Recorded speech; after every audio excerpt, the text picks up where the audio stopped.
श्रीपाद श्रीवल्लभ चरित्रामृत अध्याय 16 श्रीमन्नारायण वृत्तांत। श्रीपादराजं शरणं प्रपद्ये। मी श्रीपाद श्रीवल्लभांच्या चरित्राचे स्मरण करीत मार्गक्रमण करीत होतो. स्वामी कुरगड्डीला म्हणजेच कुरवपूरला असल्याचे कळल्यापासून माझ्या आनंदाला पारावार उरला नव्हता. त्यांच्या दर्शनाची ओढ क्षणोक्षणी वाढतच होती. मार्गात एक उसाचे शेत दिसले. शेतात एक शेतकरी आनंदात बसला होता. शेजारीच उसाचा रस गाळून त्याचा गुळ करण्याचे काम चालू होते. त्या शेतातील खाटेवर बसलेल्या शेतकऱ्याने मोठ्या नम्र भावाने मला बोलावून उसाचा रस दिला. तो फारच मधुर होता. मी श्रीपादांच्या दर्शनात जात असल्याचे ऐकून त्या शेतकऱ्यास खूप आनंद झाला. तो शेतकरी मला म्हणाला, अहो काका, माझे नाव श्रीमान नारायण मल्लादी. आमचे गाव मल्लादीपुरम होते, परंतु कालांतराने त्याचे नाव मल्लादी असे अपभ्रंशाने पडले. श्रीपाद श्रीवल्लभांचे आजोबा श्री बापनाचार्यलू यांचे आडनाव सुद्धा मल्लादी असे होते. ते ब्राह्मण होते, परंतु आम्ही चौधरी आहोत. त्यांचे आणि आमचे अगदी जवळचे संबंध असताना आम्ही मल्लादीपुरम गाव सोडून पिठिकापुरम गावी आलो. त्यावेळी आमची परिस्थिती फारच बिकट होती. सारी स्थावर जंगम मालमत्ता विकून टाकून अंगावरील एका कपड्याने आम्ही येथे पिठिकापुरमला आलो. श्री बापनाचार्यलू यांनी आम्हास मोठ्या प्रेमाने जेव घातले. त्यांचे शेत करण्याची आमची इच्छा आम्ही त्यांना बोलावून दाखवली. त्या दिवशी श्रीपाद घरी होते. ते म्हणाले, बापनाचार्यलूंच्या घरातील अन्न हे देवाच्या प्रसादासारखे असते. देवाच्या कृपेशिवाय हा प्रसाद मिळत नाही. बापनाचार्यलूचे दर्शन मिळणे सुद्धा दुर्लभ आहे. तुमच्या पुण्याईनेच हे घडले आहे. बापनाचार्यलू आम्हास म्हणाले, आम्ही आमचे शेत करण्यास दुसऱ्यांना दिले आहे. काही कारण नसताना त्यांना काढून टाकणे धर्माविरुद्ध होईल. आता तुम्ही एक मूठभर उडीद एका कपड्यात बांधून घेऊन पश्चिम दिशेस जा. तुमच्या मनोकामना पूर्ण होत्यास ते उडीद टाकून द्या. परमेश्वर अत्यंत दयाळू आहे. तो खडकात असलेल्या बेडकाला सुद्धा अन्न पुरवतो. तो तुम्हाला अन्न पुरवणार नाही का? तुम्ही आपल्या कार्यात यशस्वी व्हाल. आम्ही जेवण केले व निघताना धोत्राच्या सोग्यात मुठभर कुळीत बांधून घेऊन पश्चिमेकडे तोंड करून निघालो. श्रीपाद श्रीवल्लभांच्या कृपेने प्रवासात अन्न पाण्याचा मुळीच त्रास झाला नाही. न मागताच आम्हास जेवण मिळत होते. हे केवढे आश्चर्य! चालत चालत आम्ही आंध्र प्रांत ओलांडून कर्नाटक प्रांतात प्रवेश केला. मार्गात आम्हास अनेक पर्णकुट्या दिसल्या. त्यात राहणारे लोक वृद्धच होते. त्यांच्याजवळ धन संपत्ती वगैरे काही नव्हती. एका पर्णकुटीत आम्ही प्रवेश केला. तेथे एक वृद्ध जोडपे राहत होते. ते जातीने चौधरी होते. त्यांचा एकुलता एक मुलगा सर्पदंशाने मरण पावला होता. त्या मुलाची पत्नी कृष्णा नदीत स्नान करीत असताना पाण्याच्या प्रवाहात वाहून गेली होती. त्यांना संतान नव्हते. या वृद्ध दंपतीला आता कोणाचाच आधार उरला नव्हता.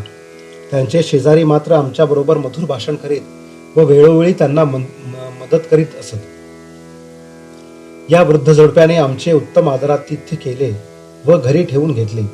जेव्हा जेव्हा आम्ही पुढे जाण्यासाठी निघत असू त्यावेळी काहीतरी अडचण होई व आमचे जाणे स्थगित होई. शेवटी एका शुभ मुहूर्तावर आम्ही निघालो, परंतु त्याच वेळेस त्या वृद्ध गृहस्थास उलट्यांचा व जुलाबाचा त्रास सुरू झाला. तेव्हा आम्हास राहणे भाग पडले. 1-2 दिवसात त्या गृहस्थास बरे वाटल्यावर आम्ही पुढच्या प्रवासास निघालो.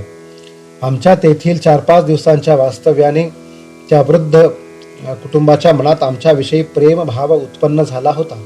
आम्हाला निरोप देताना त्यांच्या डोळ्यात प्रेमाश्रू दाटून आले व आम्ही सजल नेत्रांनी त्यांचा निरोप घेतला. धोत्राच्या सोग्यात बांधलेल्या कोळीथाला आता वास येऊ लागल्याने आम्ही ते फेकून दिले. आम्ही त्या वृद्ध दंपतीला मदत करण्याची इच्छा व्यक्त केली, परंतु त्यांनी आमच्याकडून काहीच घेतले नाही. त्यांची निरीच्छ वृत्ती पाहून आम्हास अतिशय आश्चर्य वाटले. त्या वृद्ध दंपतीच्या परिचयाचा एक ज्योतिषी होता. त्याला त्यांनी बोलवले. तो घरी आल्यावर त्या वृद्ध गृहस्थास म्हणाला, तुमच्या घरी आलेले जे अतिथी आहेत ते अतिशय अमंगळ आहेत. त्यांच्या वास्तव्याने तुम्हाला दारिद्र्य प्राप्त होईल. त्यांना तुम्ही लवकरात लवकर घालून द्या. ते वृद्ध दाम्पती म्हणाले, पंडितजी, त्यांच्या वास्तव्याने आलेल्या दारिद्र्याचा परिहार करण्याचा शास्त्रात काहीतरी उपाय असेल ना? आपण तो सांगावा. त्यासाठी कितीही खर्च झाला तरी तो आम्ही देऊ. त्या अतिथीचे अमंगळ नष्ट करण्यासाठी जो पूजाविधी असेल तो सांगण्याची कृपा करावी. परमेश्वराच्या इच्छेने सारे विश्व चालते. सर्व देवांना मंत्राच्या साह्याने प्रसन्न करून घेता येते. प्रत्यक्ष ब्रह्मास प्रसन्न करून घेण्याचे विधान तुम्ही जाणता. त्यामुळे धर्तीवर तुम्ही ईश्वरच आहात. तुम्ही आमची इच्छा पूर्ण करा ही विनंती. त्या ज्योतिषाला त्या वृद्ध जोडप्याची विनंती मान्य करण्याशिवाय मार्गच नव्हता. तो ज्योतिषी म्हणाला, धान्य उगवण्यासाठी पाण्याची गरज असते. त्यासाठी पर्जन्य यज्ञाची तयारी कर. यज्ञ करणाऱ्या व्यक्तीला देवतुल्य मानतात. प्रत्यक्ष देव सुद्धा यज्ञ करणाऱ्याची स्तुती करतात. यज्ञाचे 5 प्रकार आहेत: देवयज्ञ, भूतयज्ञ, मनुष्ययज्ञ, ब्रह्मयज्ञ आणि पितृयज्ञ. श्रीपाद श्रीवल्लभांच्या लीला अत्यंत अद्भुत आश्चर्यकारक होत्या. त्या वृद्ध दाम्पत्याने दिलेल्या द्रव्याच्या साह्याने विद्वान ब्राह्मणाद्वारा सर्व कार्यसिद्धीसाठी यज्ञ केला. या यज्ञामुळे आमच्या जन्मपत्रिकेतील सर्व दोषांचे निर्मूलन झाले. त्या वृद्ध दंपतीच्या पुण्याईने आम्हास परमपवित्र अशा यज्ञाचे दर्शन घडले. या यज्ञातील हविष्य इंद्र आणि इतर देवतांना अर्पण केले होते. प्रत्येक देवाच्या इच्छेनुसार हविष्याचा भाग देण्यात आला होता. त्या प्रत्येक देवतेने तोंड भरून आशीर्वाद दिले होते. गाय, वेद, ब्राह्मण, पतिव्रता स्त्रिया, सत्यप्रिय आणि दानशूर लोकांमुळे पृथ्वीचे सृजन कार्य चालते. शेती करण्यास ज्याप्रमाणे बैलाची नितांत गरज असते, तेवढीच गरज इहलोक सिद्धीसाठी यज्ञयागाची असते आणि तितकीच गरज परलोक सिद्धीसाठी गोमातेची असते. शिवाय गायीमुळे आपणास दूध, दही, तूप, लोणी इत्यादी खाण्याचे पदार्थ तर मिळतातच.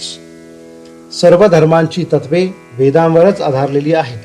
धरती मातेला सुद्धा वेदांचाच आधार आहे. ब्राह्मण लोक आपल्या यजमानाद्वारा यज्ञ करवून समाजास सत्कर्म करण्यास प्रवृत्त करतात. अशा सत्कर्माने भूमातेस सामर्थ्य प्राप्त होते. पतिव्रता स्त्रिया आपल्या पातिव्रत्याने धर्माचे रक्षण करतात. पतिव्रता स्त्रियामुळे धरणी माता समृद्ध होते. सत्य भाषण करणाऱ्या सत्यसंकल्पी लोकांमुळे सुद्धा भूमी आनंदित होते. निर्लोभी लोक आपली लोभी वृत्ती टाकून देऊन समाजात माधुर्य वाटतात, तर दानशूर लोक पुण्यमार्गाने मिळालेले धन दीन दुबळ्या अभागी लोकांना वाटून इहलोक आणि परलोक दोन्ही साधून घेतात. या सप्तगुणांनी युक्त असलेल्या लोकांमुळे पृथ्वी सदैव प्रसन्न, सामर्थ्यवान आणि भरपूर अन्न पाणी पुरवणारी होते. बापनाचार्यलू सारख्या महापुरुषांनी आम्हाला निमित्त मात्र करून यज्ञपुरुष श्री श्रीपाद वल्लभ यांच्या समक्ष आम्हास धन्य केले. यज्ञ निर्विघ्नपणे मोठ्या आनंदात संपन्न झाला. ते वृद्ध दंपती आम्हास आपल्या मुळाप्रमाणे मान देऊन वागवीत होते. हे त्यांच्या भाऊबंधांना आवडले नाही. आम्हाला एक मिरचीचे शेत होते. त्याला चारी बाजूनी ताडीच्या झाडाचे कुंपण होते. या ताडीच्या झाडाचा रस गौड लोक येऊन काढून घेऊन जात. एकदा मी शेतात गेलो असताना आमचे भाऊबंध शेतातील मिरच्या तोडून पोत्यात भरून बैलगाडीत ती पोते ठेवून घरी जाण्यास सिद्ध असलेले मी पाहिले. मी एकटाच होतो, परंतु ते 10 लोक होते. याच वेळी एक आश्चर्य घडले. एक अस्वल ताडीच्या झाडावर चढून त्याचा रस पीत होते. एवढ्यात त्याचा झोप गेला आणि ते खाली पडले. त्या अस्वलाला जवळ आलेले पाहताच आमचे भाऊबंद घाबरून पळून गेले. अस्वलाच्या विषारी नखांनी होणाऱ्या जखमाची त्यांना कल्पना होती. मी श्रीपादांचे नामस्मरण करीत बैलगाडीत बसलो व ती गाडी चालू लागली. ते अस्वल श्रीपाद नामस्मरणाच्या आवाजाने शांत झाले व आमच्या बरोबर चालत आमच्या घरी आले.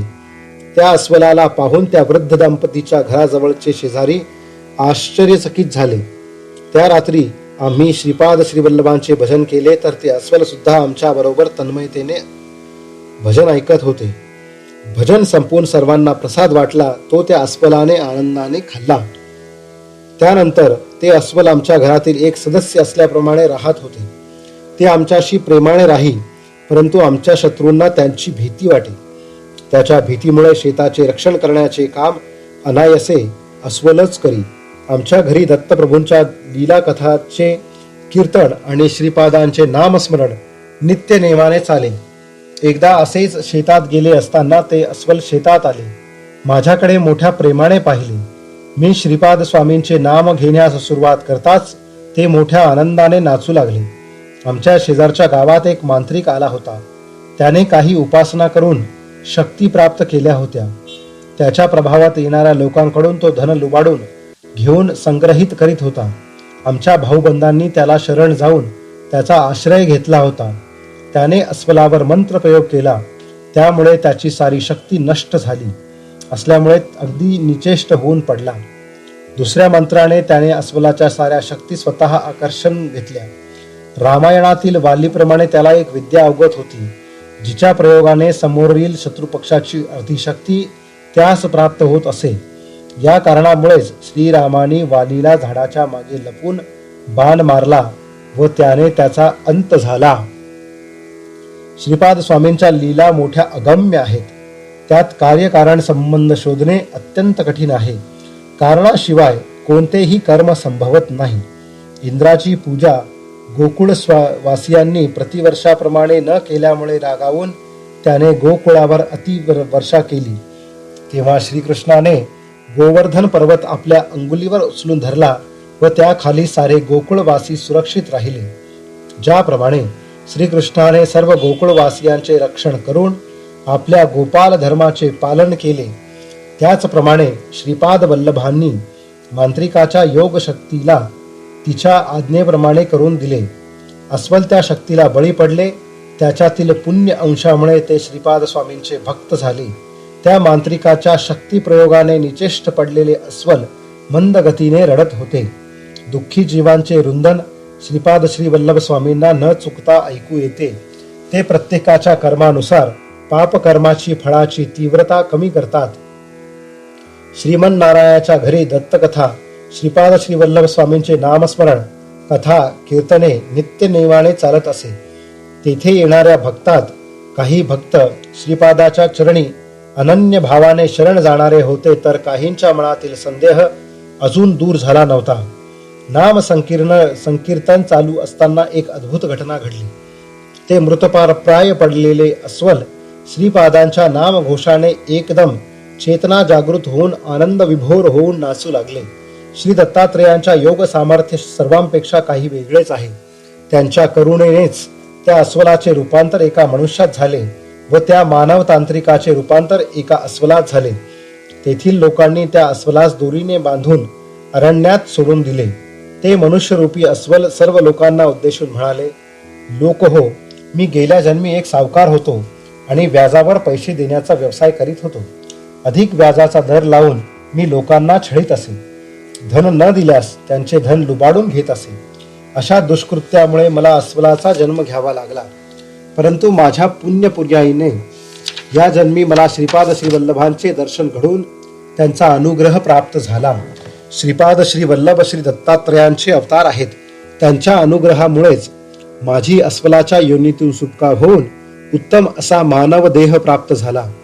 त्या मांत्रिकाने अनेक पाप कर्मे केली. त्याने माझ्यासारख्या मूक असलेल्या आणि विशेष म्हणजे श्रीपाद श्री वल्लभ स्वामींचा भक्त असलेल्या प्राण्यांचा विनाकारण छळ केला.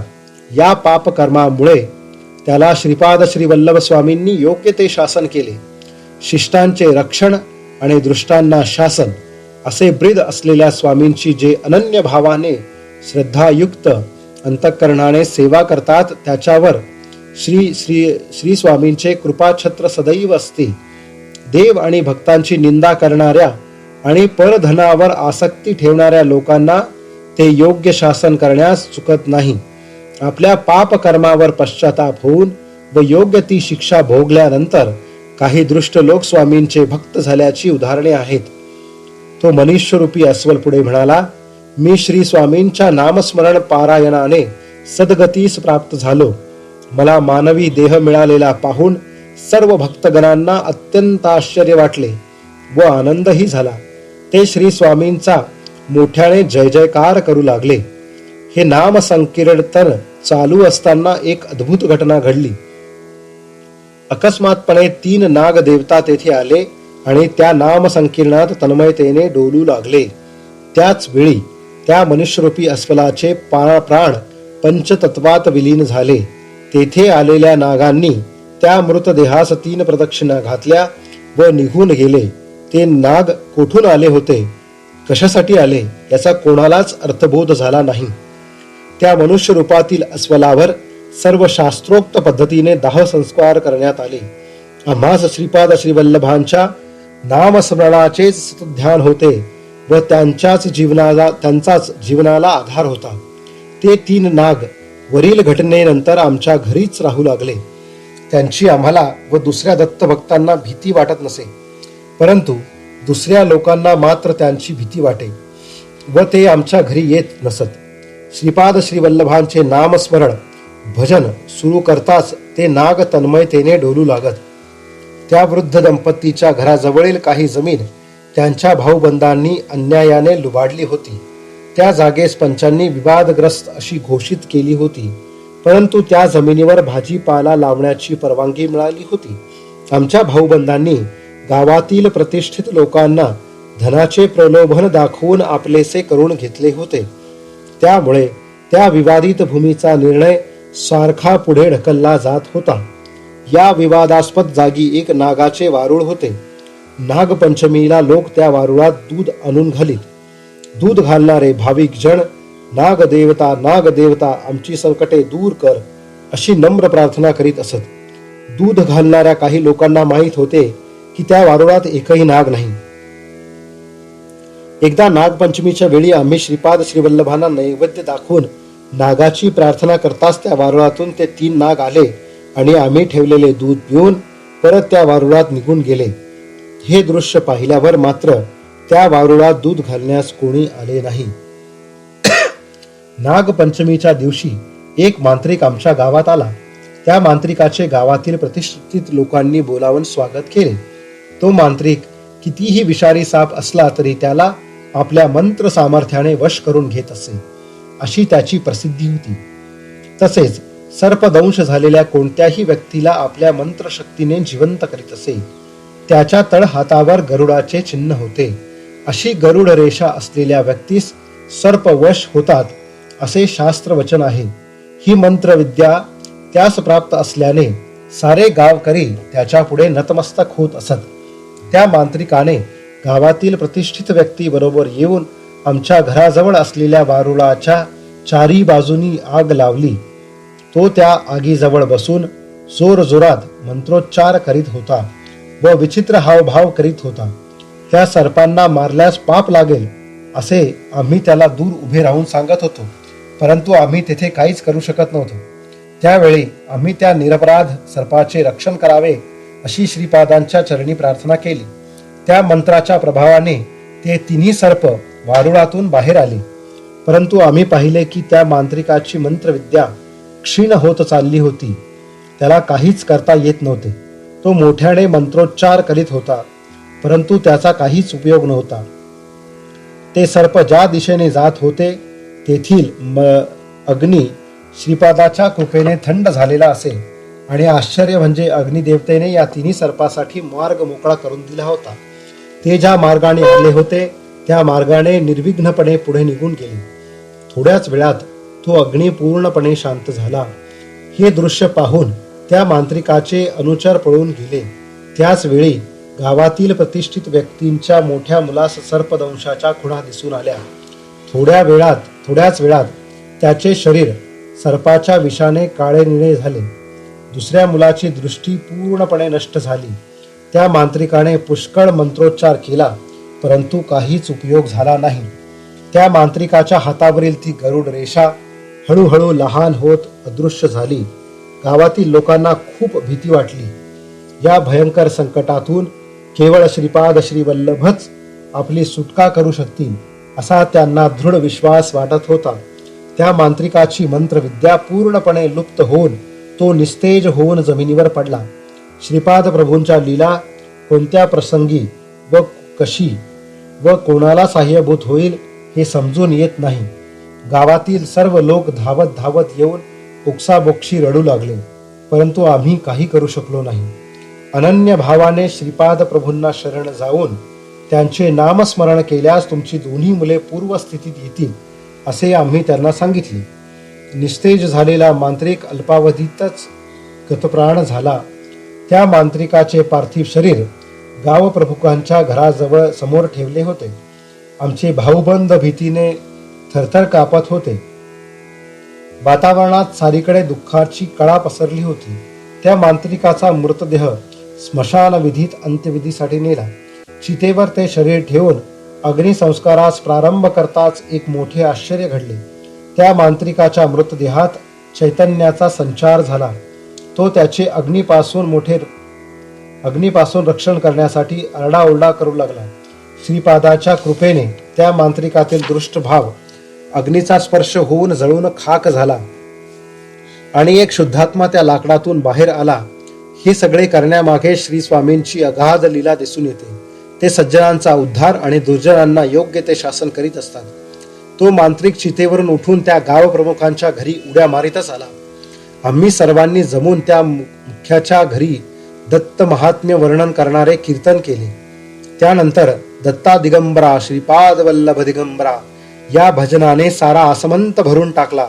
श्रीपाद प्रभूंच्या स्थूल रूपातील आणि सूक्ष्म रूपातील दिव्य किरण सारे वातावरण अत्यंत शांत व पवित्र करीत होते. सारी ब्रह्मांडे या दिव्य किरणांनी पवित्र झाली होती. स्वामींच्या सच्चिदानंद अद्वैत स्वरूपात असलेला महाकारण देह महत विश्रांतीत होता. त्यातून निघणारे दिव्य किरण सायुज्य, सालोक्य आणि सामिप्य मुक्ती प्रदान करणारे होते. अवधूत, अंशावतार आणि सिद्धी प्राप्त महायोगी सुद्धा या दिव्य किरणांनी पवित्र होत होते. श्रीपादांचे अत्यंत श्रद्धा आणि भक्तियुक्त अंतकरणाने नामस्मरण केल्यास अगोचर असलेले स्वामी प्रकट होतात. लहान बाळास आपल्या आईच्या कुशीत जसे आल्हाददायक आरामदायक वाटते तसेच श्रीपादांच्या चरणावर नतमस्तक होणाऱ्या भक्तांना वाटत असे. अत्यंत पापी असलेला तो मांत्रिक श्रीपाद वल्लभांच्या नामस्मरणाच्या संकीर्णात रंगून गेला. त्याला श्रीपाद श्रीवल्लभ दिगंबर अवस्थेत असल्यासारखे दिसत होते. त्याला वाटले की आपण केलेल्या पापांचे कर्मफळ म्हणून स्वामी तसे दिसत आहेत. कितीतरी सर्पांची त्याने आपल्या मंत्रविद्येने आहुती दिली. अनेक महान संन्यासी व दिगंबर विभूतींना त्याने त्रास दिला होता. या सर्वाचा त्याला पश्चाताप झाला होता. त्याला श्रीपाद प्रभूंच्या दिव्य स्वरूपाची कल्पना आली होती. तो श्रीपादांच्या चरणावर नतमस्तक झाला. जेव्हा त्याच्या मनाचे परिवर्तन झाले तेव्हा त्याचा द्वेषाग्नी शांत झाला. श्रीपाद प्रभूंनी आपले उत्तरीय त्याला पांघरण्यास दिले. ते घेतल्यावर तो मांत्रिक अत्यंत आनंदाने नाचू लागला. सूर्योदय होण्यापूर्वीच त्या ग्रामप्रमुखाच्या धाकट्या मुलास उत्तम दृष्टी प्राप्त झाली. श्रीपाद प्रभूंच्या नैवेद्याच्या दुधाने मोठ्या मुलास शुद्ध आली आणि थोड्या वेळातच तो पूर्ववत निरोगी झाला. तो मांत्रिक सर्व संग परित्याग करून साधू होऊन दूरदेशी निघून गेला. गावातील पंचांनी त्या वृद्ध दंपतीची जमीन त्यांनाच मिळावी असा न्याय दिला. 3 सर्पराज असलेल्या वारुळातून 3 औदुंबराची झाडे उगवली. काही काळानंतर दत्तानंद अवधूत संन्यासी आमच्या घरी आले. हे संन्यासी औदुंबर वृक्षाखाली ध्यान करीत असत. एका शनिवारी सायंकाळी श्रीपादांच्या नैवेद्यासाठी केलेला हलवा प्रसाद म्हणून सर्वांना दत्तानंदांनी दिला. श्रीपाद श्रीवल्लभ लहान असताना त्यांची आई त्यांच्या आजोबांच्या घरात असलेल्या औदुंबराच्या वृक्षाखाली बसून चांदीच्या भांड्यात हलवा देत असे. श्रीपाद श्रीवल्लभ, श्री नृसिंह सरस्वती आणि श्री स्वामी समर्थ हे 3 नावाचे संकेत रूप असे 3 औदुंबर वृक्ष होत. या संकेत रूपी वृक्षाच्या बीजाचे फलस्वरूप म्हणून पिठिकापुरात एक औदुंबर वृक्ष आहे.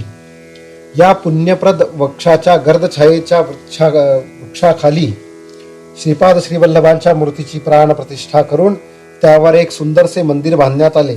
या मंदिराची अशी ख्याती आहे की जे भक्त शनिवारी प्रदोष काळी हलव्याचा नैवेद्य दाखवतील त्यांना सर्व सुखे, संपत्ती आणि अनन्य समाधान प्राप्त होईल. श्रीपाद श्रीवल्लभांचा हा वृत्तांत ऐकून माझी भक्ती अजून दृढ झाली आणि मी पुढच्या प्रवासासाठी कुरगड्डीच्या दिशेने निघालो. श्रीपाद श्रीवल्लभांचा जय जयकार असो. अध्याय 16 समाप्त.